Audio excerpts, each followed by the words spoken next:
آج کا یہ جو سیشن ہو رہا ہے یہ چائلڈ میرج کے اوپر ہو رہا ہے ایک RSP کے تھرو۔ اس میں تمام پاکستان کے صوبوں کا ڈیٹا جمع کیا گیا ہے کہ یہاں پہ چائلڈ میرج کا کیا ریشو وجوہات کیا ہے اور اس کے ان مسائل کو حل کرنے کے بارے میں کیا ان لوگوں کی رائے ہو سکتی ہے۔ تو سب سے اہم بات یہ ہے کہ تمام صوبوں نے اس کے اوپر قانون سازی کی ہوئی ہے، لیکن گلگت بلتستان میں 2009 سے ابھی تک کرنا تھا، نہیں ہو سکا ہے۔ تو اس طرح کے ورکشاپ ہمیں مدد دے دیں گے قانون سازی میں۔ یہاں سے ڈیٹا ہم اکٹھا کریں گے اور لوگوں کی رائے لے لیں گے اور اس کو کنسالیڈیٹ کر کے ایک RSP کے تھرو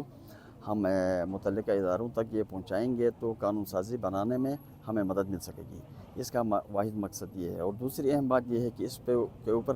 گلگت بلتستان اسمبلی کو جلد سے جلد قانون سازی کر کے اس پہ قوانین وضع کرنے چاہیے تاکہ ہمیں آگے چلنے میں آسانی ہو اور ہمارا معاشرے کے اندر جو خرابی یا خامیاں ہیں اس کو ہم ان کی شادیاں ارینج کر رہے ہوتے ہیں، ماں باپ نے بہت چھوٹی عمر میں طے کی ہوگی آپ کی پیدائش کے ساتھ۔ یہ ہمارے یہاں کا ایک دستور رہا ہے اور بہت سارے پیرنٹس اس طرح سے اپنے بچوں کی شادیاں طے کرتے ہیں، اور جب بچے جوان ہوتے ہیں اور ان کو پتہ چلتا ہے کہ یہ آپ کا لائف پارٹنر ہے، تو چاہتے نہ چاہتے کمپیٹیبلٹی ہو یا نہ ہو، انہوں نے اپنی زندگی ان کے ساتھ گزارنے کے لیے ان کو مجبور کیا جاتا ہے۔ اور اس کا پھر اثر یہ ہے کہ ایک تو وہ سائیکولوجیکلی جو سٹریس ان کو شادی کے ساتھ اسٹارٹ ہوتی ہے، وہ ایشوز اپنی جگہ، اور جب فیملی میں ایک بندہ ایڈجسٹ نہ ہو پائے تو اس کی وجہ سے پوری فیملی لائف جو ہے وہ ایک ڈیزاسٹر کی طرف چلی جاتی ہے، اور اس میں آنے والے بچے اور پھر اس سے ریلیٹڈ جتنے لوگ ہیں وہ سارے لوگ اس مشکل کا شکار ہو جاتے ہیں۔ تو بیسکلی آج کے اس جو تھیم ہے اس کا آبجیکٹو یہ ہے کہ کمیونٹی کی جو شادی ہے اس کی وجہ سے جو شادی کرنے والے بچے بچیاں ہیں ان کی صحت کے اوپر کیا اثر پڑتا ہے، ان کی فزیکل صحت، ان کی مینٹل صحت اور ان کی ایموشنل صحت وہ کس طرح سے متاثر ہوتی ہو، اور یہ جو ہیلدی لائف ہے جب وہ مینٹین نہیں ہوتی اور اس کی وجہ سے اوور آل معاشرے کے اوپر کیا امپیکٹ آتا ہے، اس حوالے سے ایک آگاہی یا یہ کہیں کہ ایک ہم بیٹھ کے اس کے اوپر سوچیں کہ کس طرح سے ہم اپنے معاشرے میں اس اویئرنیس کو بہتر کر سکتے ہیں، اور پھر ہم جو ہے مختلف پلیٹ فارمز کو یوز کرتے ہوئے اس کی جو ٹینڈنسی ہے اس کو کیسے ڈکریز کر سکتے ہیں۔ اس میں حکومتی اداروں کا کیا کردار ہو سکتا ہے، اس میں ہیومن رائٹس کمیشن کا کیا کردار ہو سکتا ہے، NGOs کس طرح سے رول پلے کر سکتے ہیں، اور سب سے زیادہ سول سوسائٹی جو آپ لوگ بیٹھے ہوئے ہیں، آپ کیسے اپنا رول پلے کریں گے کہ آنے والے وقتوں میں اگر ہمارے معاشرے میں ہمارے آس پاس یہ چیزیں اگر موجود ہیں تو اس کو ہم کیسے منیمائز کر سکیں۔ کم شاید مکمل ختم کرنے میں وقت لگے گا، لیکن ایٹ لیسٹ ہم کم سے کم کر سکتے ہیں جس کی وجہ سے ہمارا معاشرہ ایک ہیلدی معاشرے کی طرف چلا۔ 18 سال سے کم عمر شادی کے کئی جو ہے اثرات انسانی صحت پر اور گھر کا جو یونٹ ہوتا ہے فیملی یونٹ اس پہ نگیٹو امپیکٹس پڑتے ہیں، ماہرین کا یہ خیال ہے۔ اور پورے پاکستان میں اس کے اوپر تمام صوبوں نے قانون سازی کی ہے۔ گلگت بلتستان میں تاحال اس کے اوپر الگ سے قانون سازی نہیں ہوئی ہے، لیکن ہمارا ایک قومی قانون ہے، نیشنل لا ہے، 1929 کا ایکٹ ہے جس کو ہم چائلڈ میرج ریسٹرینٹ ایکٹ کہتے ہیں، اس کے اوپر امپلیمنٹیشن کرانا ابھی باقی ہے، چونکہ امپلیمنٹیشن اس وقت تک نہیں ہو سکتی جب تک لوگوں میں اویئرنیس نہ ہو۔ تو آج یہاں ایک اویئرنیس سیشن اس سلسلے میں رکھا گیا ہے۔ عموماً لوگ یہ سمجھتے ہیں کہ شادی ایسے ہی ایک ثقافتی عمل ہے کہ اس کے کرنے سے کچھ نہیں ہوتا ہے، ایسا نہیں ہے۔ شادی ایک ذمہ داری کا کام ہے،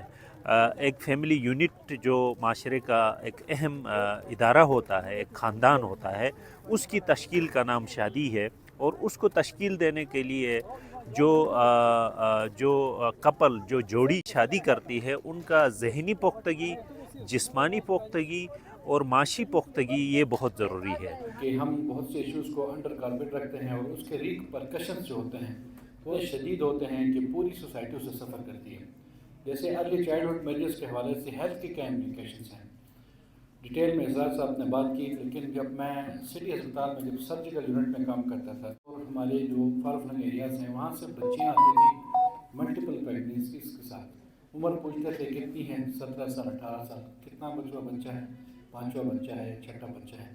اور ان کی کنڈیشن اتنی پتھیٹک ہوتی تھی، خون کی بالکل کمی، بلیڈنگ ہو رہی ہے، اور پھر خون ڈھونڈو تو انفارچونیٹلی کچھ ہمارے علاقے میں نام نہیں لوں گا، وہاں لوگ بلڈ دینے سے ڈرتے ہیں، باہر شور کھڑا ہوتا تھا، خون میں کہیں سے لاتا ہوں، آپ کا اپنا نہیں، میں تو نہیں دے سکتا ہوں، مجھے فلاں بیماری ہے، تو وہ دوڑتے تھے، اور ہم پھر فلنتھروپسٹ لوگ ہوتے ان سے رابطہ کرتے تھے اور بلڈ ارینج کر کے بہت سی بچیاں اس دوران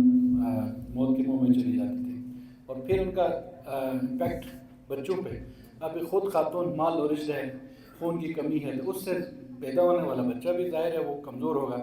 تو میٹرنل مورٹیلٹی ایک طرف، انفنٹ مورٹیلٹی ہمارے ہیلتھ کے انڈیکیٹرز ہیں، تو وہ اتنی تکلیف کے بعد بھی بچہ سروائیو نہیں کرتا تھا، اور جب بچہ سروائیو نہیں کرتا